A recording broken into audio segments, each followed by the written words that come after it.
For anyone who's unfamiliar with what happened to me as a child, when I was around 10 years old, I was sent to a camp by my school, King's House School in Richmond, and the camp was called Outward Bound. Outward Bound runs a network of camps across the world. During the time I was sent to the camp, which was in the 1980s, a man called Jimmy Savile was director of the camp. You can check this out on Companies House. Jimmy Savile was director of the camp. This means that the world's most notorious paedophile was running a network of camps called Outward Bound. This group still exists. The police are far from simply being negligent. They're colluding with the Crown in hiding the abuse and the murder of children.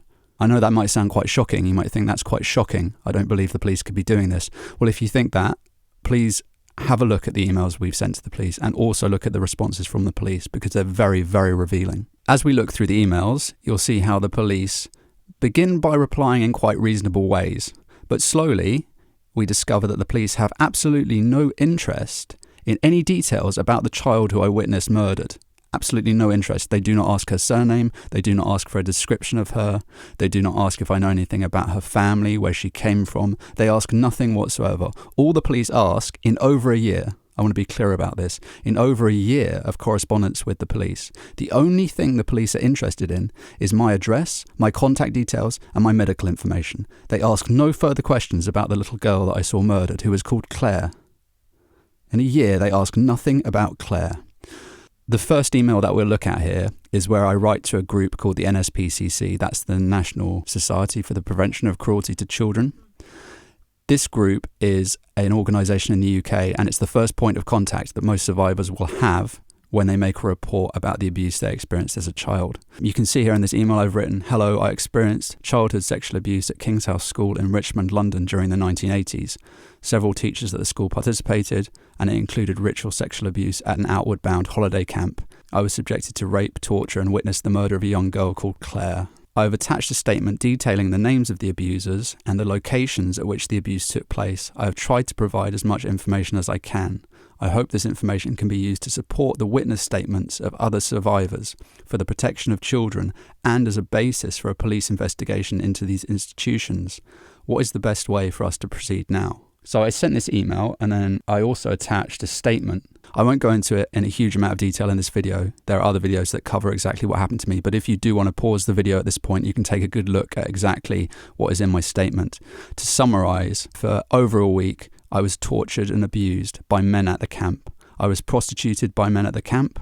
I was subjected to ritual abuse. Ritual abuse is defined by abuse that has a specific objective, and that objective is to split and fragment a child, to disable them, often for life, so that aspects of themselves are shut off to themselves, and they essentially walk through life subservient to authority because the fear and trauma of what they experienced was so great that they have no means by which to assert themselves. They've been taught that every time they speak out against abuse, every time they confront authority, that they will be abused more. I've named the teachers who abused me. I've talked about the ritual abuse at the camp. I've described how I arrived at the camp, who took me there. I've now discovered through my own research, no help from the police, through my own research, I've now discovered the camp at the time I was there was under the directorship of Jimmy Savile. This guy seemed to have access to just about every institution in the UK that dealt with children, and he was intimately connected with the British royal family. Okay, here we're looking at the response from the NSPCC. It's a generic response. It's an automated response. It just says, "Thank you for contacting the helpline." So this was 3rd of July that I first reported. Okay, so on July the 4th, I get a personal response from the NSPCC. This email says, "Thank you for your email, which we received. We appreciate you taking the time to contact us." It says that I'm brave for contacting them. The email also acknowledges that the abuse was experienced at King's House School and the Outward Bound camp. I guess what's interesting about this is even at this point, the NSPCC should be aware that the Outward Bound group was run by the world's most notorious paedophile. I feel at this point they should have said, "We've had other reports," or "We know this centre is problematic," but there's nothing on that. Okay, so here we have an email from someone called Ken Kilner, who is a police officer. He's a detective sergeant at Feltham Child Abuse Investigation Team. He writes, "Mr. Cassian." Okay, first of all, that's not my name. I mean, it's not hugely problematic, but I feel like if you're running a child investigation team, you should probably pay attention to small details. Anyway, let's move on. "We have received a referral form in relation to the allegations of child abuse perpetrated on you whilst attending King's House School and also attending an Outward Bound Trust Centre in Cumbria. I appreciate you have given an account in relation to incidents. However, this is not suitable for us to determine full allegations against persons stated. Okay, I understand there's obviously some sort of bureaucratic formula that has to be followed. However, again, I feel like it might be useful at this point for him to say, we apologise for what happened to you. We know the camp was run by Jimmy Savile and was also patronised by the Duke of Edinburgh, husband to the Queen, father to the world's third most notorious paedophile, Prince Andrew, who we now know raped children who were trafficked, provided by Jeffrey Epstein. Also, you allude to abuse at the hands of your father. What would assist us greatly is your attending your local police station in Germany and providing an account. So now the police officer is asking for full details for yourself, address you resided, date of birth, times at King's House School. Okay, so immediately feels like he's very interested in my details. Fine, I accept that. Probably normal procedure. Detail for your father and also all family members. Also current venue they reside. They're asking for the details of your family members, but you're mainly, in this report, you're mainly reporting teachers and people at Outward Bound. Why are they asking for your family members? I mean, what relevance does that have? It's very interesting, isn't it? Yeah. So I've said there's a... for your father, they keep going into your father. The majority of what you've previously, it's important to say that you've already made a report about your father and the abuse within your family. And this is now mainly focused on King's House School and Outward Bound. So they should really be asking for details of the people at the school. Sure. I feel like the standout pieces of information in my statement are a young girl called Claire was murdered at a camp called Outward Bound, which the most cursory research would determine was under the directorship of Jimmy Savile. But I basically feel like I've gone up to a police officer and I've said, there's a problem at this camp. Yeah. And he said, what's your name? Where do you live? What are your family members' names? And you're like, whoa. Yeah. I don't know. I'm not a police officer, but I would expect the basic protocol would be if a murder is reported that you start a murder investigation. Yes. And the most basic thing that you do is you ask for the surname of the person involved. Even if you ask nothing else, even if you don't ask what they look like or any other information, I think you basically, if you don't ask for their surname, then I think basically it's hard to argue that you're not collaborating in some way with those who killed this individual, whether consciously or not. Because that level of negligence of simply not asking any details, which you could run it presumably into your missing person's computer system, that is incredibly suspicious to me. It is. And I mean, the fact that say in worst case scenario, they haven't even read your statement, but in the email, you've clearly stated Claire and the murder. He says, this is more from the police officer's email. He says, you have listed offences, but I don't know what that word means, it probably means but, have not been specific regarding who did what. Okay. I'm not particular about a full account, just an indication in relation to offences and who in your list perpetrated this. Okay, fine. It would then be helpful for this to be transferred to ourselves so that a decision can be taken on who best to allocate your matter. If possible, can we also obtain a contact number for you which would facilitate communication between us? Regards, Ken Kilner, Detective Sergeant, Feltham Child Abuse Investigation Team. So here I reply to Detective Sergeant Ken Kilner. Hello, Mr. Kilner. I've spelt his name correctly. Before we proceed, we have a problem to be addressed. The patron of Outward Bound UK, where I was richly abused, was the Duke of Edinburgh. See here. So I provided a link to the Outward Bound group, showing that the Duke of Edinburgh was the patron of Outward Bound at the time that I was sexually abused. Incidentally, at the same time, the Duke of Edinburgh, husband to the Queen, Prince Philip, was hanging out with Jimmy Savile. Here you can see a photograph of him fundraising for Outward Bound. This isn't the only time it happened. He was intimately connected with the British royal family. So to return to the email that I've written here to Ken Kilner, I've written, the problem we then have is that the insignia of this man's family is on your organisation's logo. The Metropolitan Police have the Crown's logo on their badges. Is my case really a matter that the Crown should be handling, given that they are directly implicated in this crime? Please advise me on how to proceed. So here we can see on the same day, Ken Kilner replies, Mr. Cassian, okay, again, he spelt my name wrong, fine. I obviously cannot force you to tell me your allegations. What? Good. I mean, what? Thanks for not forcing me to do something. I mean, should I be grateful? However, can assure you that as an experienced officer having served some 11 years in child protection, I am more than experienced to listen to you and ensure the appropriate persons are notified. I understand you may feel mistrusting of establishment, especially having faced the abuse you are alleging. All I can say is that Metropolitan Police Service takes this type of allegation very seriously and that we would endeavour to investigate it fully. However, that is obviously reliant on your support. Okay, just a quick note here. The Metropolitan Police have institutionally hidden child abuse for decades. We know this. We have the documents now that prove that throughout the 1980s, the Metropolitan Police, together with MI5, were actively hiding the abuse of children in government and other places. Like Jimmy Savile and the BBC. Yeah, for years they hid what Jimmy Savile was doing at the BBC. The Prime Minister at the time, when I was a kid, Margaret Thatcher, she knew that children were being abused in her government. You can look these documents up. They're public information now. So to say that the Metropolitan Police takes this type of allegations very seriously, I mean, it's absurd. Laughable, yeah. I mean, this seems to be a standard line that the police use in their email correspondence. We take it very seriously, you know. And then I love how they've just sort of backfired it onto you again. However, this is obviously reliant on your support. Well, actually, you've been the one who's been coming forward, offering full statements, names, every detail possible to the police. I think that is a given at this stage, your full support. And yet they again turned it into the negative. Right. Ken Kilner finishes off by saying, please let me know you intentions regarding police pursuing these allegations so that I can direct this matter accordingly.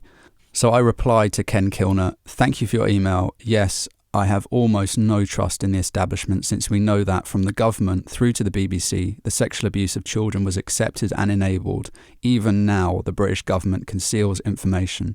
And then I've given Ken Kilner a link to the Westminster paedophile dossier, which is a dossier that was given to government officials detailing all those in government who were raping children. The dossier was then apparently lost. So my email continues, my trust in the British establishment is slightly above zero. Having said that, I have no other option as a human being than to report the abuse I was subjected to and hope against all the odds that something will be done. Even if nothing is done, my conscience will be clear. I appreciate your help, Ken, and I've decided to try and trust you. I hope that you stand outside the control of the organisations whose insignia adorns the police badge to answer your questions. And then I give Ken my date of birth and information about my parents and how I'm estranged from them on account of the sexual abuse. I explained to Ken that I previously reported my parents to the police. I explained how my father was an alcoholic. I also explain it's the first time I've reported the ritual abuse at the camp to the police. I also tell him that I'm less focused on pursuing a case against my father than I am against the school because the school affects so many more children. I explain to Ken what it was that happened to me at the camp in more detail, and I also list the names of various teachers at the school who abused me and the ways in which they did that. I say to Ken, you have expertise in these matters that I do not, but if it was me, I would focus first on Mr. Newson. So Mr. Newson was a history teacher at the school and he openly abused children in the classroom. So he was the most obvious candidate, I think, for the investigation to focus on first. And then I also tell the police officer that Neville Chaplin, who was the headmaster at the school, has been charged with raping boys at a previous school. So I'm not making a report out of the blue. So far, just to summarise, I've reported ritual abuse at a camp under the directorship of Jimmy Savile, and I also reported the school that sent me to the camp, whose headmaster, that's the highest position in the school, was previously charged with raping children. Okay, what happens next? So Ken Kilner replies to me, Mr. Caspian, he's got my name right. Thanks for the update. I have now been able to trace your original report in relation to your parents and have fully appraised myself of its content. So he says that he has found the original report and he's looked at the content of it. He says that the abuse that I reported is quite extensive and that he needs to refer it to a different team. At this point, I get a bit confused because although it's positive that he's made contact with local authority, whoever this is, it's also confusing that he's still not asked anything about Claire. He's asked nothing about the little girl who was murdered. So just to recap, The first email from Ken Kilner was received on July the 10th, 2018. We're now on July the 17th, 2018. So that's a week has passed. A week has passed after reporting the murder of a child, and Ken has asked nothing. Ken hasn't asked for her name, a description, anything. At this point, I feel quite upset and confused about what's going on. I talked to Aria, and Aria's in contact. You were in contact with a police officer because you were also reporting the abuse you experienced as a child. Yes. So I decided to forward Phoenix the email address of this police officer, hoping that it might speed things up or help. So I decided to write to the police officer that Aria was in contact with, because I felt like Ken Kilner was negligent, basically, to have received a murder report and for 7 days have not asked any further information about the victim of that murder. So I attach my statement to the email that I sent to Scott Avery. Scott Avery writes back to me, okay, there's a question. This is actually one of the first real questions I've had from the police. I haven't until this point had any other clear question, with a sentence with a question mark at the end. And so Scott says, can I just confirm who you got my email address from and how you know each other, please? So now it's been almost a month since I reported the murder of a child to the London Metropolitan Police. Now the first question the police have asked in all that time, in almost a month, is, tell me who you got my email address from. So I just want to be clear. I sent the first email to the NSPCC on the 3rd of July 2018. This email from Scott arrives on August 30th, 2018. It's almost a month later. And in all that time, there have been no questions about my report of the murder of a child until now. And the first question is, who gave you my email address? And again, very sinister. I sent in my statement reporting ritual abuse at a camp under the directorship of Jimmy Savile in connection with a school where the headmaster was charged with raping children, also patronised by the British royal family who notoriously interconnected with child trafficking. And the first question that came to mind for Scott Avery, the first question that came to his mind was, how did you get my email address? What? It just immensely saddens me that the British police force should be so... I can't even be angry at them. I feel like these people are deeply hurt. How can police officers for over a month, having heard about the murder of a child, ask nothing except, after a month, how did you get my email address? Okay, suddenly, an email from Charlie Mendoza. Not really particularly significant in his timeline. I just thought I'd include these two emails just so that people who are watching this video have everything they need to understand what happened here. Now there's another email from Scott, and now Scott says that he's been handed my case and now he will be the officer. Okay, this is unbelievable. What are we on? So this is August the 8th. This is a month and 4 days since I reported the murder of a child. There's still no questions about Claire. This is unbelievable. Scott is asking again about who gave me his email address. You haven't got back to me with regards who gave you my email address.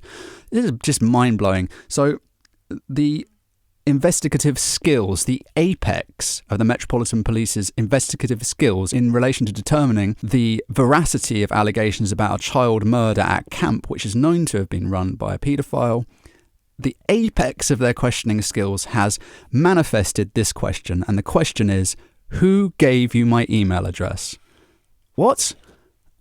Okay, let's move on. This is interesting. I've attached a medical consent form which I would like you to sign and date and scan back to me. Is this actually happening? There's no questions about Claire. I mean, if I was a police officer, I would say, could you give me a description of the girl and I will run that through the missing persons database? And could you let me know if you knew her surname, if she said anything about family members? Could you give me a description of her appearance? And I will cross-reference this with reports. We're aware that the camp was run by Jimmy Savile, so we feel that it's likely that your report has some truth to it. We're going to determine more information about it, and we're happy to support you. No. Please, could you send me back all the places you have attended medically for whatever reason? Any counselling. This is really important in every case we take in my department, as when, if it goes to court, we need to be ready for anything the defence throws at us.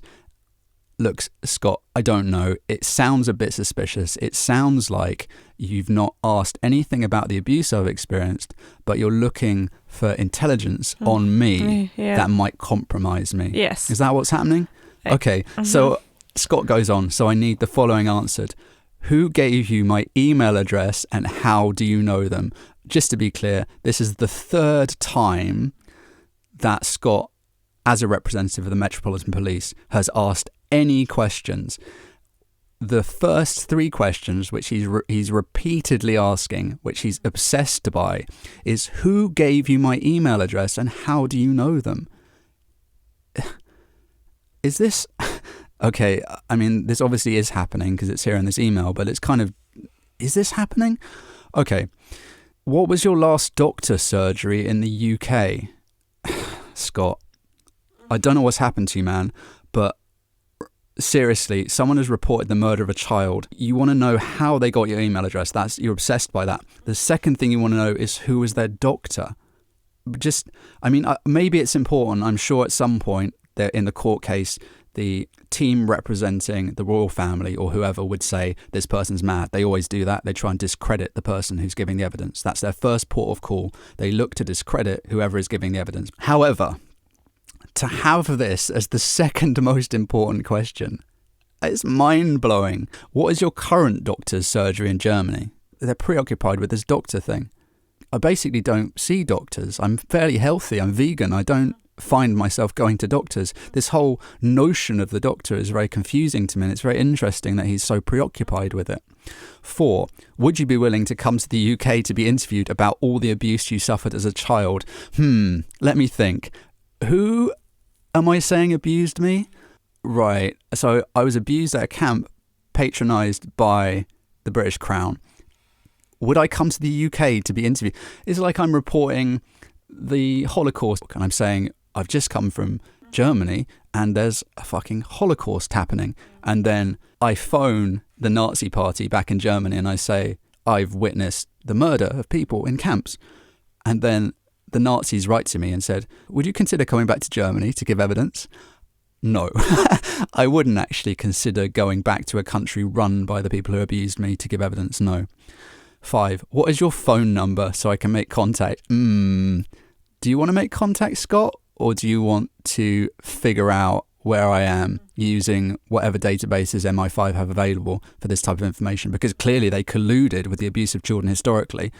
So all 5 questions seem to have the intention of determining information on me, not determining information on the report I made. Yeah. Okay, I concede that the police could reasonably think this allegation sounds unreasonable if they were completely unaware of all the historical evidence that demonstrates the way in which children are abused by British authorities. Which they wouldn't be, because, this is exactly the field that they're working in, so they should be the most aware. Right. I think as a police officer, even if a man walked into the police station in a clown costume, like covered in jelly or something, and started blabbering about a murder, I think even then I'd say, could you give me the name of the person and a description of their appearance?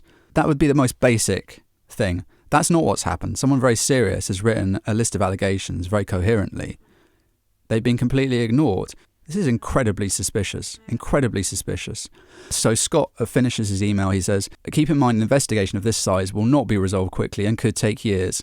Also, decision to act fast could be detrimental to the case and future decisions. I hope that makes sense. Doesn't actually make sense. I would say a decision to act fast is critical, because if you don't act fast, then those who are accused will destroy the evidence. Destroy the evidence.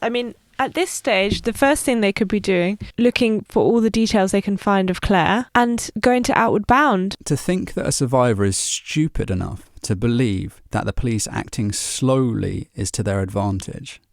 It's bizarre. Here in this email, you can see I've replied to Scott. This email that I sent to Scott has been sent on August the 10th, 2018. I've signed the medical consent form. I've told him that I'm very concerned that those who abuse me do not abuse other children. There is silence. There's just silence from August the 10th, 2018 until May the 29th, 2019. I don't know. I'm struggling to sort of supplement that with any commentary. Can I say anything to emphasise the unbelievable bleakness of a police service that does this? I acknowledge that these police officers have been deeply hurt themselves. They believe that they're serving good, apparently, except above their logo is the crown. And I think we're becoming quite aware of exactly what the crown represents. Many survivors are coming forwards and emailing us about their own experiences of having been abused by the same people that we've named in this podcast. But to focus on the police and how they behave, it's been almost a year since Scott last emailed me, and he still has asked nothing about Claire. He's asked nothing about the murder report of a child. I also want to say that in this gap, Aria and I launched a podcast in which we spoke out about the abuse we experienced as children, and I also spoke out about the abuse I experienced at the camp. And it feels to me like Scott might never have replied, to be honest, because that's a long time, a year. But not long after we began the podcast, this email that you can see at the moment appeared from Scott. I mean, what do you feel about that, Aria? The police will do everything they can to look into you, all your details, as they will do extensive research on you as a person. So I'm pretty sure they will be informed about the podcast and know that we were speaking out. So I'm sure it's not just a coincidence that it appears at this time. I feel they went silent, hoping that we would just disappear. Then they were made aware of the fact we were speaking out through the podcast, and now Scott has written an email creating the impression that he's interested in gaining more information about the case, suddenly. But he still hasn't asked anything about Claire. Scott says in this email, "As you can appreciate, the allegations made are very serious and deserve many hours to investigate fully, but we also need the full cooperation of yourself," which isn't in question, by way of recorded interview of all the allegations made. Without this, a case will fall down prior to court. Okay. Yeah, it's plausible. I accept that it's difficult to prosecute this type of case. Perhaps because in the British courtrooms, above the judge, is the insignia of the British royal family. I don't know what to do at this point. How do you report the people who own the courts? Anyway, Scott says, "Please take time to decide what you wish to do and let me know by Friday the 31st of May. Okay, so the British Metropolitan Police have not written anything to me for a year, almost a year. We've launched the podcast. People are listening to it. Now suddenly, Scott writes an email on May the 29th. And not only that, but he suddenly gives me a deadline of 2 days. Scott now gives me 2 days to give him a decision. Please take time to decide in 2 days. What?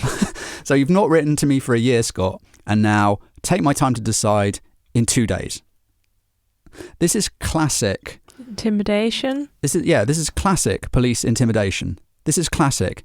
He's not had any interest in the case for almost a year, and suddenly he's got in contact and there's a deadline. And they do this for a specific reason. The police do this for a reason. I'm not all police, but the police who participate in this type of abuse do this for a reason. And the reason they do it is because if you don't have time to think, then you will make a mistake. And many, many survivors are in a situation where they feel very panicked and uncertain about what the authorities will do. Because obviously, this is already very triggering. Both me and Aria, at different times, in the UK, we didn't know each other as children. We're abused by police officers, sexually abused by police officers. I was sexually abused by a police officer in Chiswick in London. I was raped, and another little boy was raped in the police station by a police officer. And you reported this? And I reported this. Okay, so I write to Scott that I am prepared to make a statement because I do want to give a more detailed statement, but I also am concerned for my safety. I said, I will meet with officers in Berlin, and I have suggestions for the location. I also say that I'm very concerned because the British Crown are directly connected to both the man who ran the camp and also, now we know, members of the British royal family rape, sex trafficked children. I'm talking here about Prince Andrew. I also suggest that we could have the interview at the university in Berlin, and I also remind him that the British establishment and the school that sent me to the camp have deep connections to abusers in the UK. I mean, the headmaster was charged with raping boys. The headmaster. I mean, how institutionally corrupt must a place be in order for the headmaster to be charged with this? Scott replies to this email and he says, "Thanks, Phoenix." He spells my name wrong. That's fine. No, there's no point in attention to detail in this sort of case. He says he's discussed it with his detective sergeant and he feels the legalities of obtaining the statement at the venues could prove incredibly difficult compared to a police station, for instance. I mean, news organisations every day take statements from people at a variety of locations. You could take a witness statement from someone in a park. You could take a witness statement from someone in a car. You don't need to take them into a police station. You don't need to take them into exactly the same location at which they were abused. It's effectively like, and I do make this point to him later, it's effectively like asking someone who survived abuse in a Catholic church to give evidence in a Catholic church. Oh, the priests abused you, did they? Right, come into the church and we'll have a talk about it. What you've lost. I struggle to feel anger towards Scott and those people he represents. I just feel an immense sadness.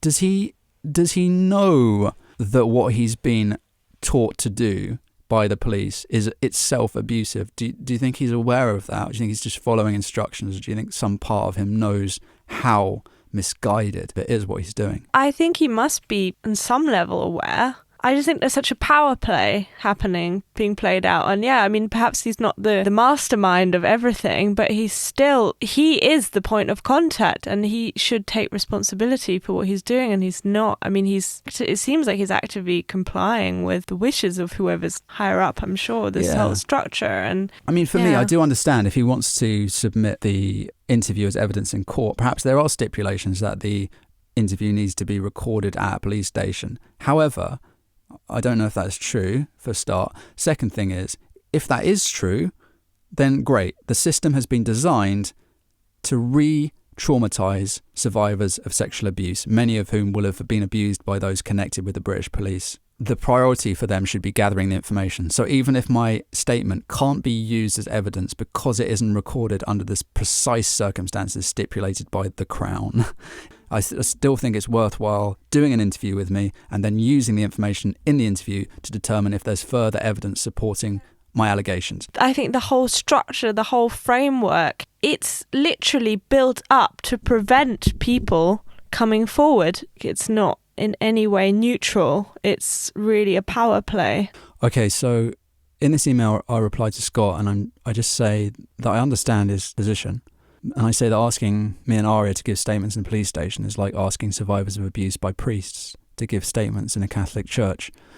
I just say that I feel like lots of survivors must feel exactly the same way. Probably few of them report for exactly this reason, because they know that they'll have to give evidence in exactly the same setting under which they're abused. I think this is a really important point, that when children are ritually abused, as I was at this camp, I was abused in settings that resembled very closely interrogation cells in police stations.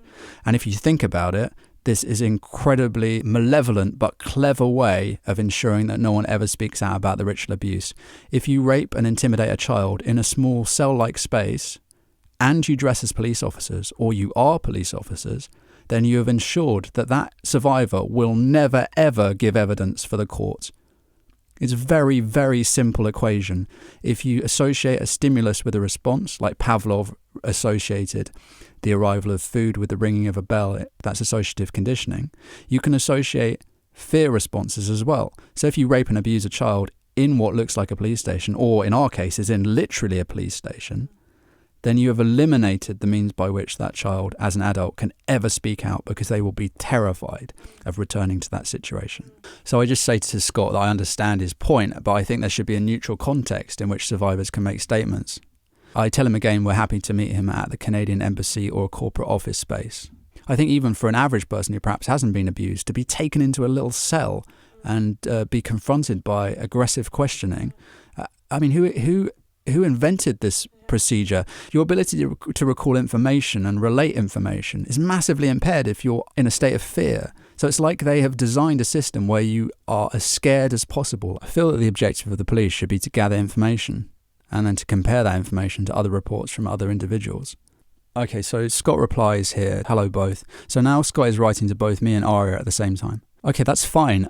It's also a bit strange, I think, because what I feel is implicit here, but isn't stated, is that we have now been grouped together and they want to interview us as a unit of what? I don't know. Did they see us as a threat? Probably. He says, I'd like to know where you'd prefer to be interviewed. He says it will take some time and require you both to write off a week. Now that is an interesting turn of phrase, Scott. You want us to write off a week. I mean, what do you write off? You write off a car, and what do you do to a car when you've written it off? You've crashed it. I mean, I think the police are never going to outright say, we're really going to fuck with you. But look, I mean, arguably, I think someone could read this email and think that's reasonable. It's just he's chosen that turn of phrase. He didn't consider the full implications. But I suspect that he's could be subconsciously. Yeah, he's unconsciously letting us know what to expect, that we're going to be written off. Scott says, once you've told me a preferred venue, I then need to arrange with that venue myself and get their permission, etc., which needs to be done formally by written consent. Tell me the venue. Okay. So, yes, Scott asked about some dates and and look, where are we now? What date is it now? We're on... Look, I'm amused, but I'm not amused because it's just to be clear, on June 9th, 2019. Okay, I first reported the murder of Claire, who was around 10 years old, at camp I was sent to in the north of England. The camp was called Ullswater, Outward Bound. I reported that on the 4th of July, 2018. We are now on June the 9th, 2019. Still, they have not asked any information about Claire or the camp. However, not for the first time, the Metropolitan Police, represented by Scott Avery, are asking for my phone number and my address. Again, I think it's useful to go through these emails and look where the question marks are throughout the entire thing, and we can put together all the questions the police have asked us, and all they seem to have asked are, can we have your medical records? What's your address? What's your phone number? Yeah. How did you get my email? What's your address? What's your phone number? These are the questions. That's a summary of all the questions that the police have asked at this point. Yeah. This is in a year. Over a year. So look, I replied to Scott and I say, I thank him for the email. I say, I understand it might be difficult finding evidence because there's been so much time. But I also point out that the British establishment hides or loses the evidence. And I don't think British society can cover it up for much longer. Then I say, I still feel there's a moral obligation for me to speak out, just as witnesses of the Holocaust felt a need to speak out. We have not come this far to give up.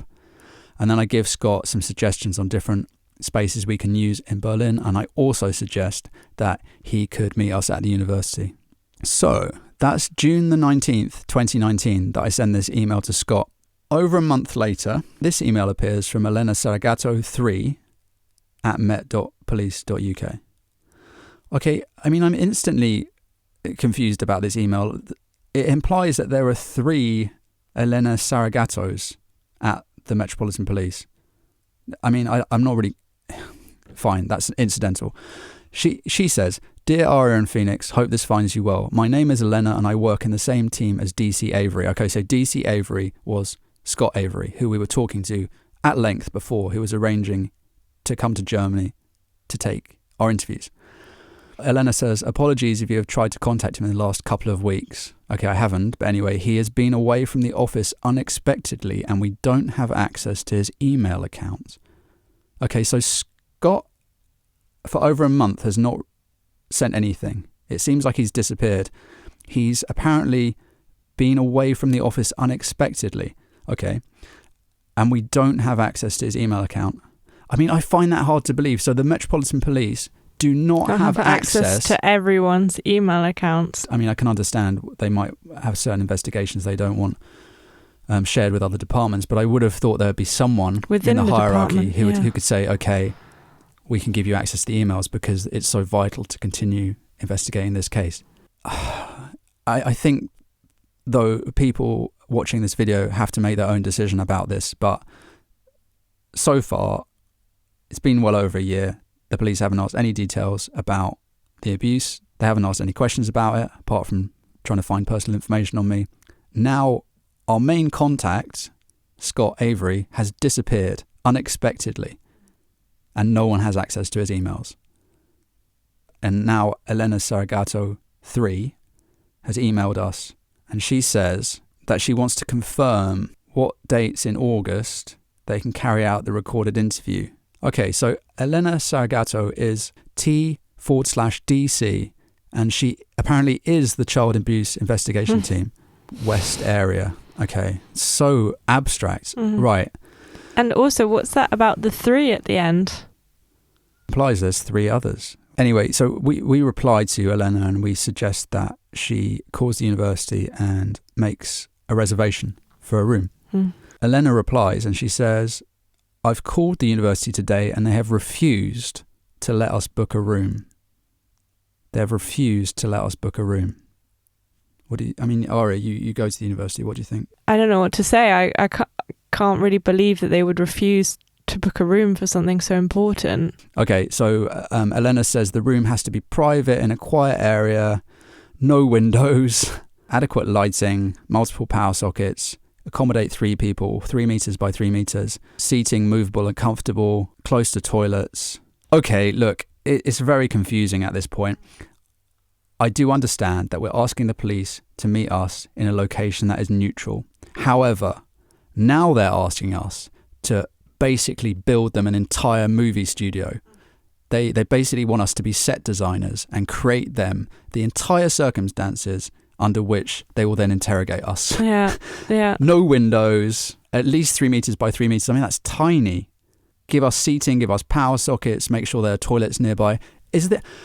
I do understand. We've said we don't want to be interviewed in a police station. Fine, okay. But then to go from that to say, okay, well, if you're not interviewed in one of our little interrogation boxes, then you have to design an entire movie set for us, and here are our stipulations. Is this actually happening? Are the Metropolitan Police actually writing to 2 survivors of sexual abuse, and they're saying, build us a movie set in which we will interview you,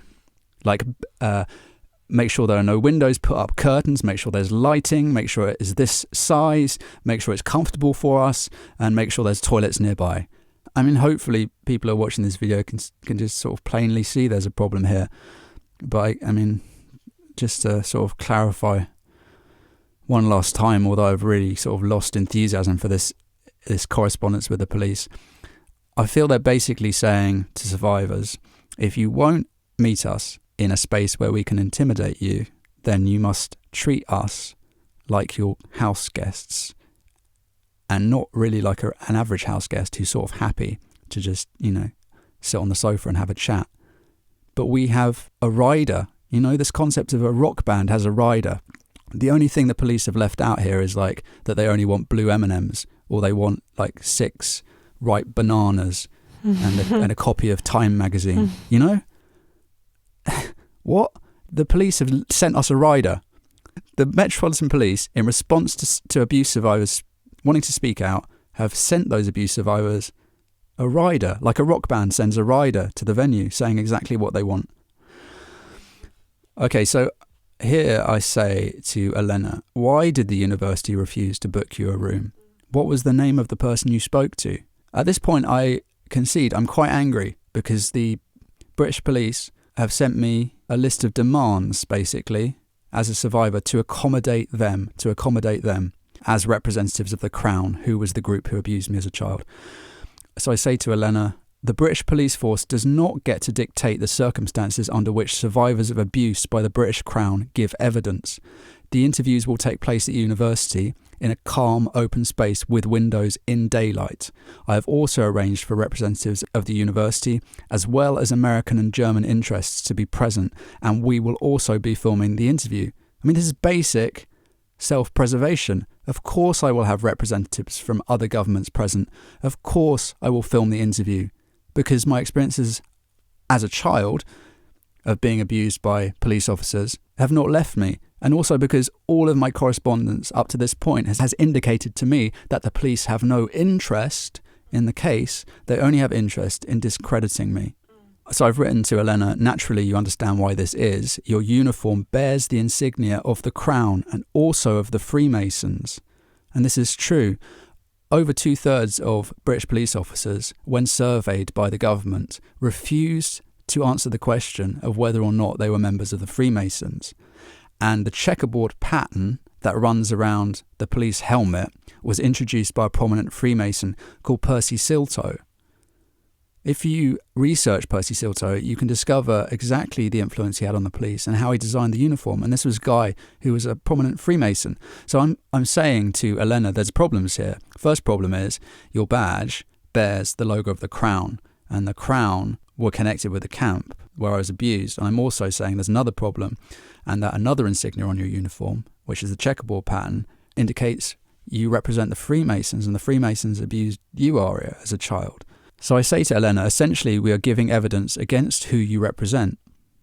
Now, of course, some people might say, why are you even trying to do this? This organisation is so deeply corrupt. And I would say, because I feel I must in some way communicate to the tiny percentage of police officers or those in law enforcement who are not corrupt that there is a massive problem here. And I hope, against all the odds, that there might be a sliver of a chance that some of those police officers who came across to Germany would be legitimate. Such a difficult situation to be in, because the police are ultimately the only ones with the resources to do anything to help prevent this happening to children, to actually go into these places and look and see what's happening.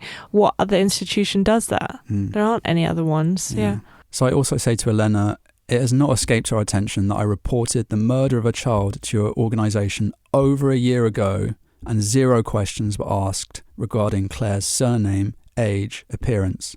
Obviously, this level of disregard for procedure is part of the case we will be making against the British state and the so-called police force. If you are unable to book a room at the university, then, as we suggested before to Scott before he disappeared, I can have a room made available at the Canadian Embassy in Berlin. And so I just say to Elena, please be more careful and attentive in how you handle this. It is you who are under investigation. However, Aria and I hope that there are enough good people in the UK police force to expose these crimes. This is why we are attempting to give an interview, so that you can cross-reference our experiences with those of other survivors, and we can begin criminal proceedings against the Crown. Thank you for your time. Okay, so now Elena writes a response, and it's interesting. She writes it the same day. She hasn't had much time to consider what she's writing, and so I have a feeling, we'll go through this email, I have a feeling there will be many things in this email which give away the true intent of what she's planning. So Elena says, "Good afternoon, Phoenix. Thank you for your reply. I have read it, and perhaps I need to explain in more detail why I have requirements for the room." So Elena says, "The room will need to be private in a quiet area so there is no background noise. If there is any background noise, this can cause the sound of your voice and that of the interviewer to be drowned out and therefore inaudible." Okay, this is a lie. This is a lie. Any audio engineer will tell you that this is a lie. It's absolutely not true. If there is any background noise, this can cause the sound of your voice and that of the interviewer to be drowned out and therefore inaudible. If this was true, then you could never interview someone on the street. If this was true, you could never hear someone on the other end of a telephone if they were on a street. If this was true, we could never record anything unless there was complete silence. It's a complete fabrication. I guess my question is, well, first, I mean, what has happened to Elena, assuming this person exists? But how could someone be so cruel as to think that because someone survived sexual abuse, that they would be utterly naive? I feel like Elena's basically made the assumption that we're stupid. Yeah. Because only someone who was unprepared to think at all about what is being written in this sentence would accept it. My reading of this first paragraph is that we want to get you in a quiet, private room. This first paragraph says to me, we need you in a private room with us. And we don't have any reason for it, but we hope you're stupid and that you'll fall for it. That's what that first paragraph says to me.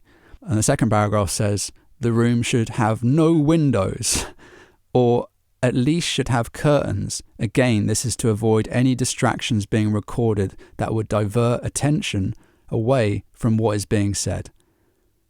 I mean, why does the room need to have no windows? Why does the room need to have curtains? What are the most common reasons for not wanting any windows or for closing curtains during an interview? If you cannot see, no one outside can see what's happening, and it's intimidating. I do wonder if what she actually means is we want to intimidate you as much as possible so you are not distracted from the ways in which we are intimidating you. Yeah. Okay, so the third paragraph. The room will need adequate lighting so that everyone will be visible on the recordings. Your face and that of the interviewer will need to be clearly visible so that anyone watching it can clearly see any reactions. Reactions to what? What's so infuriating and upsetting about this is that you could superficially read this correspondence and think, oh no, that sounds very reasonable. But actually, when you look more deeply at what's being set up here, it's very disturbing. Okay, so she says we will need multiple power sockets. This is to allow enough sockets for the recording equipment to be plugged in. They can just bring a power socket. It's like, how easy is that? Right. This is very strange. We will need multiple power sockets. This is to allow enough sockets for the recording equipment to be plugged in.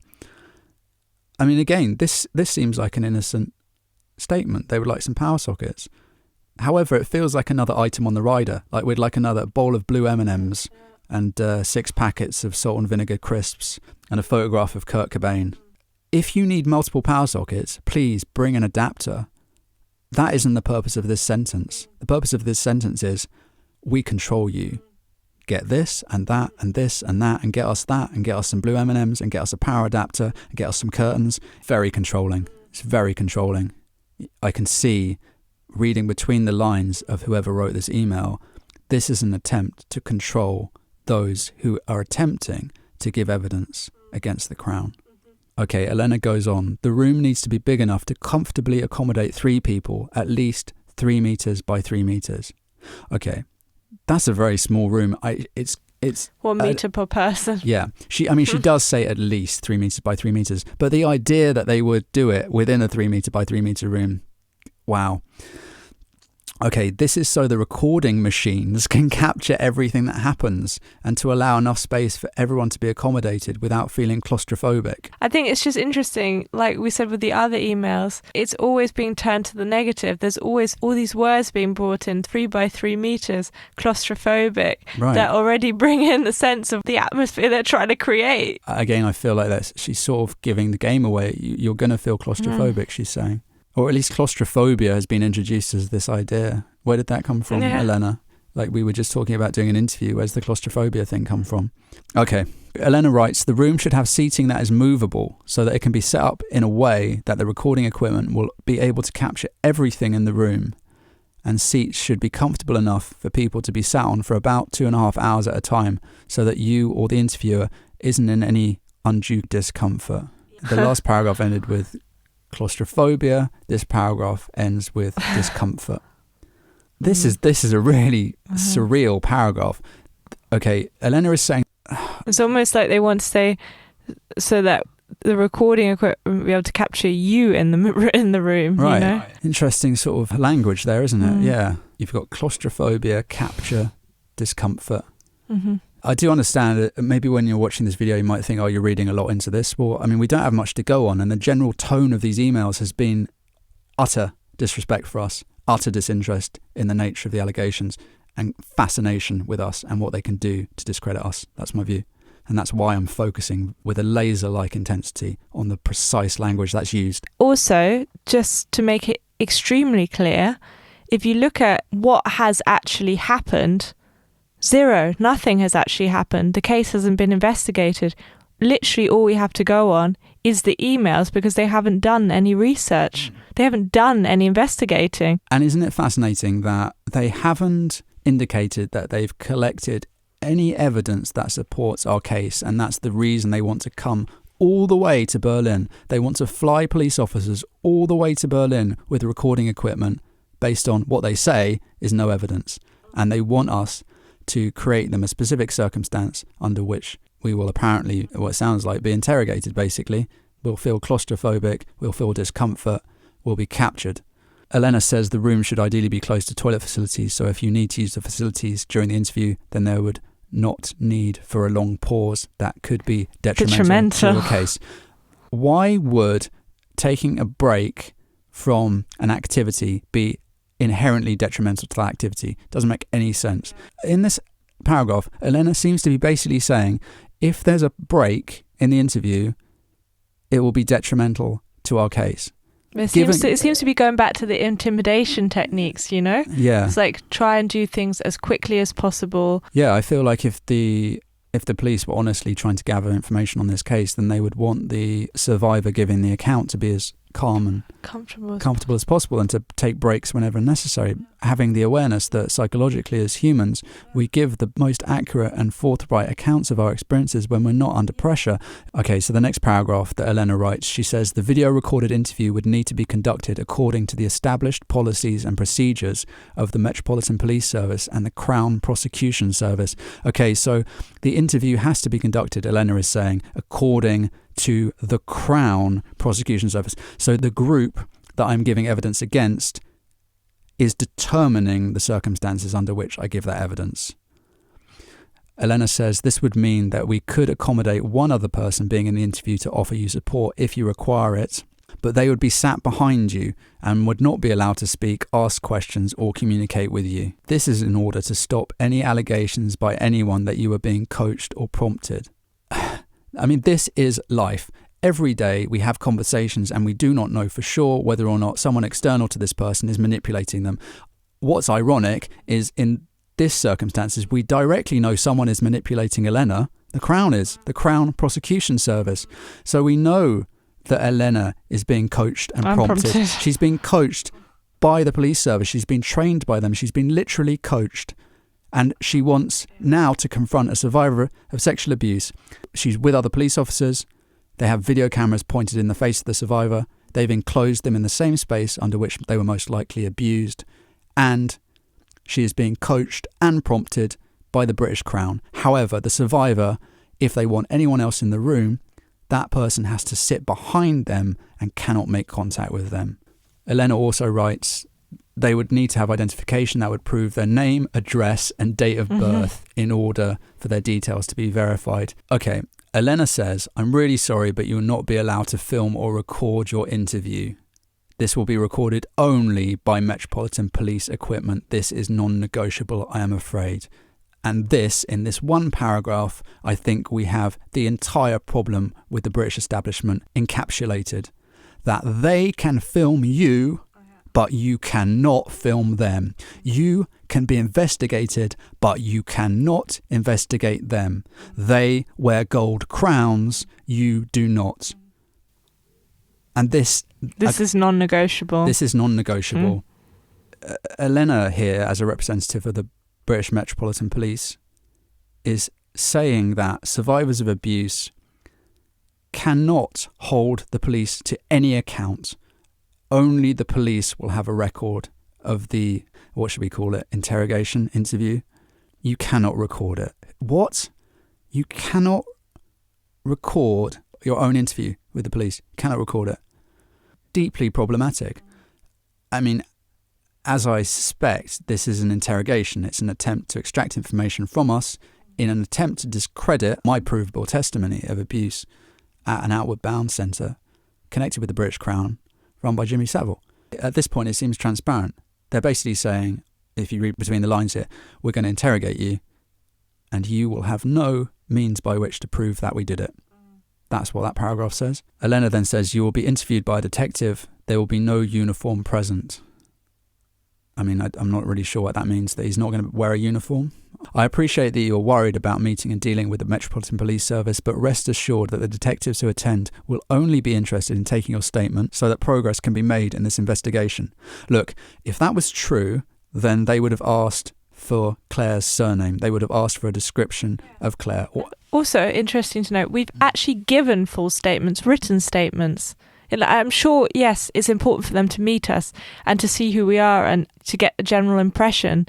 But they have all the evidence there in front of them. We've given them statements. Yeah.